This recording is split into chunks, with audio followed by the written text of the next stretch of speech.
Hey guys, welcome back to Akshay tech Tamil. So இது நம்ம சேனலில் நெட்வொர்க் ரிலேட்டடாக பார்க்க போகிறோம்.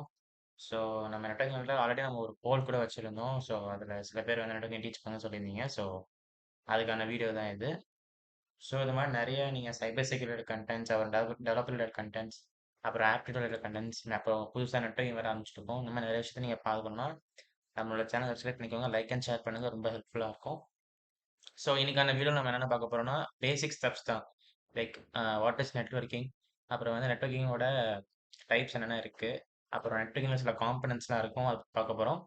அப்புறம் ஐபி அட்ரஸ்னா என்ன, அதோட டைப்ஸ் என்னென்ன இருக்குது, அப்புறம் டிஎன்எஸ்.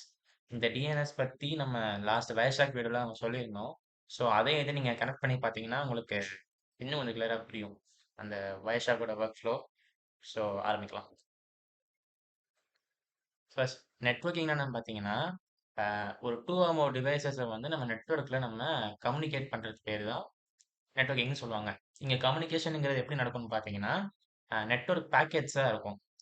இப்போ லைக் எக்ஸாம்பிள் என்ன சொல்லணும்னா, இப்போ நீங்கள் இருக்கீங்க, ஒரு ஃப்ரெண்டு ஒருத்தர் இருக்காருன்னா, நீங்கள் அவருக்கு ஒரு gift தரீங்கன்னு வச்சுக்கோங்களேன். அந்த gift வந்து பார்த்தீங்கன்னா ஒரு பேக்கெட்ஸ்னு வச்சுக்கோங்க.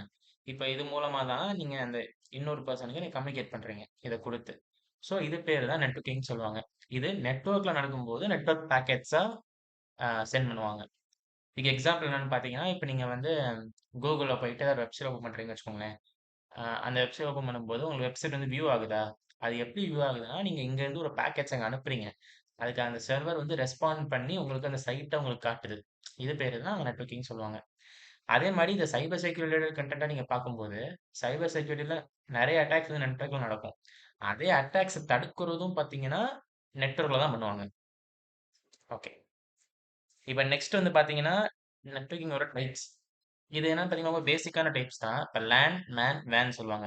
இப்ப லேன் என்ன பார்த்தீங்கன்னா, அது ரொம்ப ரொம்ப லிமிட்டடான ஏரியால தான் இருக்கும்.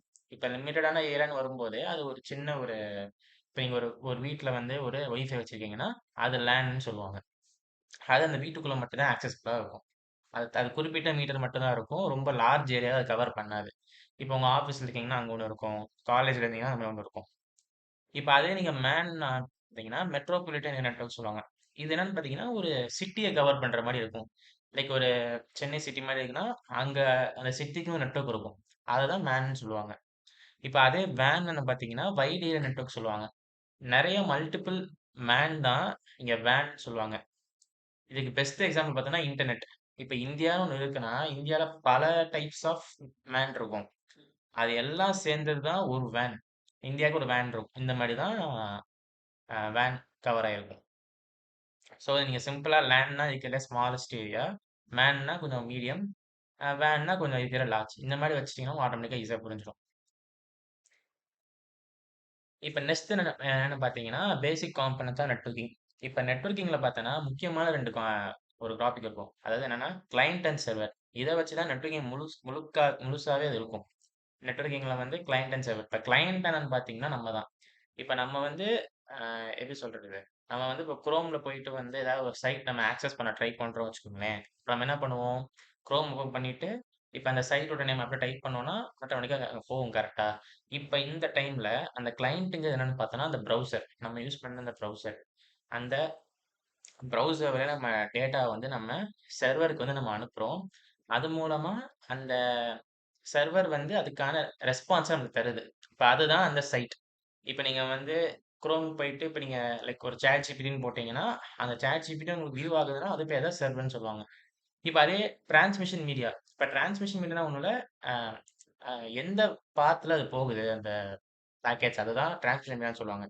அதுல 2 இருக்கு. ஒண்ணு வயர்டு, வயர்லெஸ். வயர்டுன்னு வரும்போது ஈத்தர்நெட் கேபிள். ஈத்தர்நெட் கேபிள் மூலமா டேட்டா ட்ரான்ஸ்ஃபர் பண்ணலாம். அப்படி வயர் இல்லன்னா வைஃபை. வைஃபை மூலமா நம்ம ட்ரான்ஸ்ஃபர் பண்ணிக்கலாம். இப்ப அதே புரோட்டோகால்ஸ். புரோட்டோகால்ஸ் என்ன பார்த்தீங்கன்னா, ஒரு set of rules and regulations. Like எப்படின்னா, இப்ப குரோம்ல ஒரு சைட் ஹோஸ்ட் ஆகுதுன்னா, அது ஒண்ணு HTTPல ஹோஸ்ட் ஆகும்.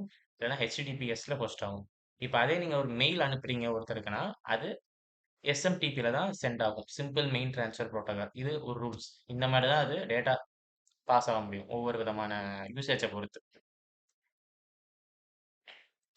இப்போ what is an IP address? இப்ப ஐபி அட்ரஸ்னா என்னன்னு பார்த்தீங்கன்னா, ஒரு நெட்வொர்க்கோட யூனிக் அட்ரஸ். அதாவது இப்ப நம்ம நம்மளோட வீட்டுக்கு ஒரு அட்ரஸ் இருக்கும்ல. அது கன்ஃபார்ம் யூனிக்கா தான் இருக்கும். அதே மாரி நீங்க ஒன்ஸ் ஒரு நெட்வொர்க்குள்ள போயிட்டீங்க. நீங்க குரோம்க்கு இல்ல ஏதாவது ஒரு அ நெட்வொர்க் ஆன் பண்ணிட்டு நீங்க எங்க போனாலும் சரி, உங்களுக்குன்னு ஒரு ஐபி அட்ரஸ் அசைன் ஆயிரும். அது பேரு தான் அ ஐபி அட்ரஸ். அது வந்து இன்டர்நெட்ல நம்ம சில விஷயத்த ஆக்சஸ் பண்றதுக்கு, கம்யூனிகேட் பண்றதுக்கு, நம்மள பர்ட்டிகுலரா அவங்க வந்து ஐடென்டிஃபை பண்றதுக்கு யூஸ் பண்றது பேர் தான் ஐபி அட்ரஸ். ஐபி அட்ரஸ்ன்னு வரும்போது இந்த மாரி சிம்பிளா இருக்கும். 192.168.1.1. ஸோ இதுதான் ஐபி அட்ரஸ். இப்ப இந்த ஐபி அட்ரஸ்லயே பார்த்தீங்கன்னா, மொத்தம் 2 டைப்ஸ் இருக்கு. ஃபர்ஸ்ட் வந்து பார்த்தீங்கன்னா, பப்ளிக் ஐபி அட்ரஸ், அப்புறம் பிரைவேட் ஐபி அட்ரஸ். இது ரொம்ப ரொம்ப முக்கியமான கான்செப்ட். கொஞ்சம் தெளிவா நீங்க பார்த்தீங்கன்னா உங்களுக்கு புரியும். இப்ப பப்ளிக் ஐபி அட்ரஸ்னா ஒண்ணும் இல்ல. இப்ப நீங்க வந்து ஒரு குரோம் போறீங்கன்னு வச்சுக்கோங்களேன். அந்த குரோம்ல வந்து இப்ப நீங்க நெட் ஆன் பண்ணிட்டு தான் நீங்க போவீங்க. அப்படிங்கும்போது, அந்த ஐபி இருக்கு பார்த்தீங்களா? அது வந்து ரவுட்டர் மூலமா நமக்கு ஒரு ஐபி அசைன் ஆகும். அதாவது ரவுட்டர்னா ஒண்ணும் இல்ல. இப்ப நீங்க வந்து நீங்க ஒரு ஃபோன் இருக்கு சரியா? அந்த ஃபோன இமேஜின் பண்ணிக்கோங்க. ஒரு ஃபோன் இருக்கு. நீங்க வந்து கூகுளோட ஒரு சர்வர நீங்க ஆக்சஸ் பண்ண ட்ரை பண்றீங்கன்னு வச்சுக்கோங்களேன்.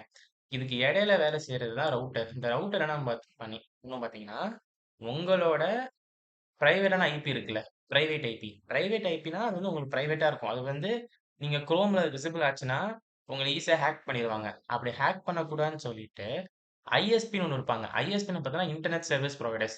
ஐஎஸ்பின்னா அவங்க சிம்பிளா சொல்லணும்னா, அவங்க தான் இன்டர்நெட்ட நமக்கு புரொவைட் பண்ணுவாங்க. லைக் இப்ப ஜியோ, ஏர்டெல் மாரி. அந்த மாரி பீப்பிள்ஸ் நமக்கு தர ஒரு ஐபி இருக்கும். அந்த ஐபிய ரவுட்டர் நமக்கு குடுக்கும். அந்த ஐபி தான் பப்ளிக் ஐபி. அது மூலமா நீங்க உங்க மொபைல் தாண்டி நீங்க ஒரு நெட்வொர்க்ல போறீங்க. ஒரு Google இந்த மாரி நீங்க போறீங்க. ஒரு YouTube இந்த மாரி போறீங்கன்னா, உங்கள பர்ட்டிகுலரா அவங்க பார்த்து உங்களுக்கு தனியா ஒரு யூனிக் பப்ளிக் ஐபி அட்ரஸ் தருவாங்க. இது மூலமா நீங்க அத ஆக்சஸ் பண்ணிக்கலாம். ஸோ புரிஞ்சுச்சா? பப்ளிக் ஐபின்னா என்னன்னு? இப்ப நீங்க பிரைவேட் ஐபின்னு வந்தீங்கன்னா, அது உங்களோட ஓன் சிஸ்டம்க்கு லைக் உங்களோட ஃபோன், உங்களோட லேப்டாப் இந்த மாரி இருக்கும். இத நீங்க சிம்பிளா சொல்லணும்னா, இப்ப நீங்க ஒரே ஹாட்ஸ்பாட்ல நீங்களும் உங்க ஃப்ரெண்ட்ஸ் கனெக்ட் ஆயி, ஏதாவது ஒரு ஃபைல் நீங்க ஷேர் பண்றீங்க. இப்ப ஈஸி ஷேர் இந்த மாரி நீங்க ஏதாவது ஷேர் பண்றீங்கன்னா, அப்ப யூஸ் பண்றது பேர் தான் பிரைவேட் ஐபி அட்ரஸ். ஏன்னா, இது வந்து நீங்க உங்களுக்குள்ள மட்டும் தான் நீங்க ஷேர் பண்றீங்க. அப்படிங்கிறபோது, உங்களோட ஐபி வந்து எங்கேயும் பப்ளிக்கா விசிபிள் ஆகாது. இப்ப அதே நீங்க ஒரு Google இந்த மாரி நீங்க போயிட்டீங்கன்னாவே, நீங்க பிரைவேட் ஐபி மூலமா போனீங்கன்னா, ஈஸியா உங்கள ஹேக் பண்ணிருவாங்க. ஸோ அந்த மாரிலாம் நடக்கக்கூடாதுங்காக கொண்டு வந்தது தான் பப்ளிக் ஐபி அட்ரஸ். இது யார் புரொவைட் பண்ணுவாங்கன்னு பார்த்தோன்னா, இன்டர்நெட் சர்வீஸ் புரொவைடர்ஸ். அவங்க தான் ஐஎஸ்பின்னு சொல்லுவாங்க. அத அவங்க நம்ம ரவுட்டருக்கு தருவாங்க. அந்த ரவுட்டர் மூலமா நமக்கு கிடைக்கும். ஸோ இது புரிஞ்சுக்கும்னு நெனைக்கிறேன். இப்ப டிஎன்எஸ். இப்ப இந்த டிஎன்எஸ்ன்னு வரும்போது நான் லாஸ்ட் வயசாட்ல சொல்லியிருப்பேன். இந்த டிஎன்எஸ் வந்து டாபிக் பத்தி நான் உங்களுக்கு கிளியரா நெட்வொர்க்ல சொல்லுவேன்னு. ஸோ டிஎன்எஸ்னா வந்து டொமைன் நேம் சிஸ்டம்னு சொல்லுவாங்க. இத நீங்க சிம்பிளா உங்களுக்கு புரியணும்னா, நீங்க உங்க ஃபோன்ல இருக்க கான்டாக்ட் மாரி வச்சுக்கோங்களேன். இப்ப நீங்க கான்டாக்ட் ஆப்ல என்ன பண்ணிக்கலாம், நீங்க வந்து ஒரு நம்பர நீங்க சேவ் பண்ணிட்டு, அதுக்கு ஒரு புது நேம் வச்சு நீங்க சேவ் பண்ணிக்கலாம். அப்படிங்கம்போது, நீங்க அந்த கான்டாக்ட்ட மட்டும் நீங்க கால் பண்ணா போதும். ஆட்டோமேட்டிக்கா அந்த பெர்சனுக்கு அந்த கால் போயிரும். கரெக்ட்டா? நீங்க நம்பரே நீங்க டைப் பண்ணாட்டி கூட. கிட்டத்தட்ட அதுதான் டிஎன்எஸ். இப்ப டிஎன்எஸ் என்ன பண்ணும் பார்த்தீங்கன்னா, இப்ப நான் சொன்ன மாரி எல்லாத்துக்குமே ஒரு ஐபி அட்ரஸ் இருக்குமா? இப்போ ஒரு சிஸ்டம், ஒரு சர்வர் எதுக்குனாலும் ஐபி அட்ரஸ் இருக்கும் நெட்வொர்க்ல இருந்தாவே. அப்படிங்கம்போது, எல்லாராலயும் எல்லாத்தோட ஐபி அட்ரஸ ஞாபகம் வச்சுக்க முடியாது. இப்ப யூடியூபோட ஐபி அட்ரஸ் வந்து எல்லாத்துக்குமே தெரியுமா? தெரியாதுல்ல. ஸோ அப்படி இருந்துச்சுன்னா டஃப்பா இருக்கிறதுக்காக அவங்க என்ன பண்ணியிருக்காங்கன்னா, இந்த டிஎன்எஸ் கான்செப்ட் இருக்கு. இது மூலமா நீங்க youtube.comனு போட்டாவே, அதுக்கான கரஸ்பாண்டிங் ஐபி அட்ரஸ டிஎன்எஸ்ஸே பார்த்து, அதுவே உங்களுக்கு அந்த சைட்ட ஆக்சஸ் பண்ண அலோவ் பண்ணும். இது பேர் தான் டிஎன்எஸ். இது புரியுதா? அதான் நான் எக்ஸாம்பிள்ல குடுத்திருப்பேன். A domain like google.com is converted into its corresponding IP address. So இது மூலமா நீங்க ஈஸியா வெப்சைட்ட நீங்க ஆக்சஸ் பண்ணிக்கலாம். நீங்க அந்த ஐபி அட்ரஸ்ன்னு மெமரைஸ் பண்ணணும்னு அவசியமே இருக்காது. ஸோ இதுதான் டிஎன்எஸ். ஸோ இன்னைக்கான நெட்வொர்க் வீடியோ வந்து உங்களுக்கு புரிஞ்சிருந்தா சப்ஸ்கிரைப் பண்ணிக்கோங்க. யாஹ்! நெக்ஸ்ட் வீடியோல பார்ப்போம்.